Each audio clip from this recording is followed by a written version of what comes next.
Mahadev mathematics में आपका स्वागत है। अगर वीडियो पसंद आए तो वीडियो को लाइक और चैनल को सब्सक्राइब करें। आज हम आपके लिए कक्षा 12 जो भौतिक विज्ञान है उसके महत्वपूर्ण प्रश्न किताब 2 से बताएंगे और 2025 यूपी बोर्ड के लिए बहुत ही इम्पोर्टेंट हैं ये प्रश्न। और 6 मार्च के लिए छाप दो पेपर में यहीं से बनेंगे ये प्रश्न, आपके बन सकते समझते हैं। आप क्या समझते हैं? इसका उत्तर होगा, देखिए, कला समृद्ध स्रोतों से आप क्या समझते हैं? ऐसे दो तरंग उत्पादक स्रोत जिनकी प्रारंभिक कलाओं का अंतर समय के साथ स्तर बना रहता है और कलांतर सदैव स्तर रहता है, कला समृद्ध स्रोत कहलाता है। ठीक है, और इसमें क्या कलाओं का जो अंतर है वो कैसा रहेगा? कलाओं का अंतर समय के साथ स्तर बना रहेगा। तो ठीक है, स्तर बना रहता है, याद रखना है। अब देखिए प्रश्न 2, इसमें कह रहा है प्रकाश के विवर्तन से आप क्या समझते हैं? ठीक है, इसका उत्तर होगा, जब प्रकाश किरणें किसी तीक्ष्ण अवरोध पर पड़ती हैं तो अवरोध के किनारों की ओर आंशिक रूप से मुड़ जाती हैं, तो इसे प्रकाश का विवर्तन कहते हैं। ठीक है, प्रकाश का विवर्तन कहते हैं। ये प्रश्न 2 था आपका। अब देखिए प्रश्न नंबर 3। प्रश्न 3 में कह रहा है व्यतिकरण से आप क्या समझते हैं? व्यतिकरण की आवश्यक शर्तें लिखो। ठीक है, तो इसका उत्तर होगा, जब समान आवृत्ति की दो तरंगें एक ही दिशा में चलती हैं, इनके अध्यारोपण से माध्यम के विभिन्न बिंदुओं पर परिणामी तीव्रता अधिकतम तथा कुछ बिंदुओं पर परिणामी तीव्रता न्यूनतम होती है। इस घटना को व्यतिकरण कहते हैं। अब देखो, ये तो आपने परिभाषा लिख दी, अब इसकी आवश्यक शर्तें भी पूछ रहा है। तो देखिए आवश्यक शर्तें कौन सी हैं? तो दो तीन आवश्यक शर्तें लिख देना है आपके लिए। तो देखिए आवश्यक शर्तें हैं, नंबर 1, दोनों तरंगों की आवृत्तियां बराबर हों और दोनों तरंगों की तरंगदैर्घ्य बराबर हो। ठीक है, नंबर 3, दोनों तरंगों का आयाम बराबर होना चाहिए। और नंबर 4, प्रकाश स्रोतों के बीच की दूरी कम होनी चाहिए। ये 4 इनकी आवश्यक शर्तें हैं। ठीक है, 4। और ये आपका, अब देखिए प्रश्न 4, इसमें कह रहा है दहली आवृत्ति किसे कहती है? तो उत्तर हो जाएगा, किसी धातु के पृष्ठ पर आपतित प्रकाश की वह न्यूनतम आवृत्ति जो धातु से प्रकाश इलेक्ट्रॉनों का उत्सर्जन करा सके, उस धातु की दहली आवृत्ति कहलाती है। इसे न्यू नॉट से प्रदर्शित करते हैं दहली आवृत्ति के लिए। ठीक है, अब देखिए प्रश्न 5। और वीडियो पसंद आ रही हो तो वीडियो को लाइक और चैनल को सब्सक्राइब करें। दहली तरंगदैर्घ्य किसे कहते हैं? तो उत्तर हो जाएगा, प्रकाश की वह अधिकतम तरंगदैर्घ्य जो किसी धातु की सतह से प्रकाश इलेक्ट्रॉनों को उत्सर्जित करा सके, उस धातु की दहली आवृत्ति कहते हैं।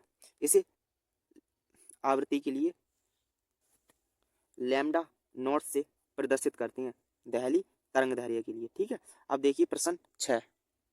ये प्रश्न बहुत ही महत्वपूर्ण है और ये बहुत ही बार पूछे गए हैं। देखिए प्रश्न 6 में कह रहा है प्रकाश वैद्युत उत्सर्जन अथवा प्रकाश वैद्युत प्रभाव क्या है? ठीक है, या तो ये पूछा जाएगा आपसे या फिर ये पूछा जा सकता है। तो देखिए, जब किसी धातु की सतह पर निश्चित आवृत्ति से अधिक आवृत्ति की प्रकाश किरणों को डाला जाता है तो धातु की सतह से इलेक्ट्रॉनों का उत्सर्जन होने लगता है। इस घटना को प्रकाश वैद्युत प्रभाव कहते हैं। ठीक है, इतनी परिभाषा लिखनी है आपके लिए। अब देखिए प्रश्न 7। प्रश्न 7 में कह रहा है कार्यफलन की परिभाषा दीजिए।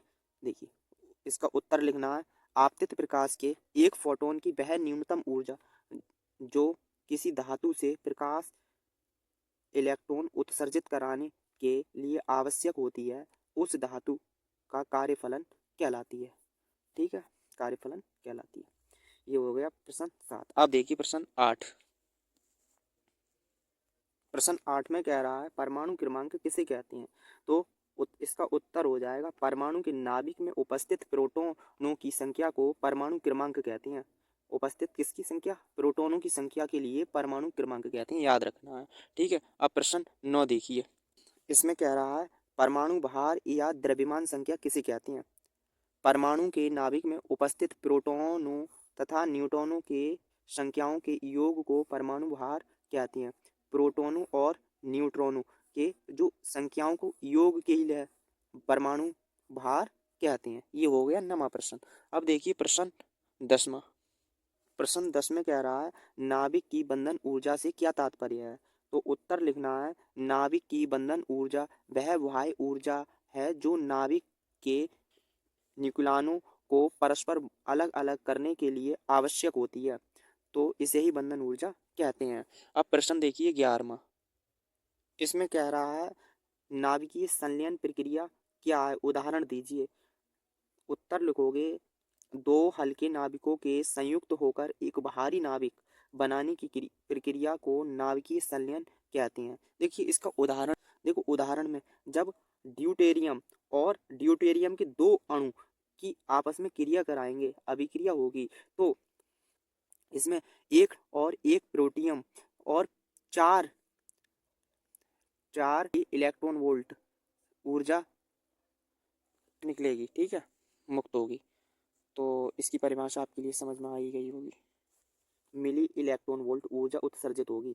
फिर हीलियम और ड्यूटेरियम की अभिक्रिया कराएंगे तो दो हीलियम और प्लस न्यूट्रॉन और 17.6 मिली इलेक्ट्रॉन वोल्ट ऊर्जा मुक्त होगी, ठीक है। ये उदाहरण लिखना होगा आपके लिए, तभी नंबर मिलेंगे। ये प्रश्न 3 नंबर में पूछा जाता है।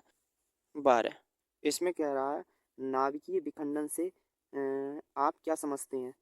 देखिए तो उत्तर लिखेंगे जब किसी बाहरी नाभिक पर न्यूट्रॉनों की बमबारी की जाती है तो वह नाभिक के दो या दो से अधिक नाभिकों में टूटने की घटना को नाभिकीय विखंडन कहते हैं।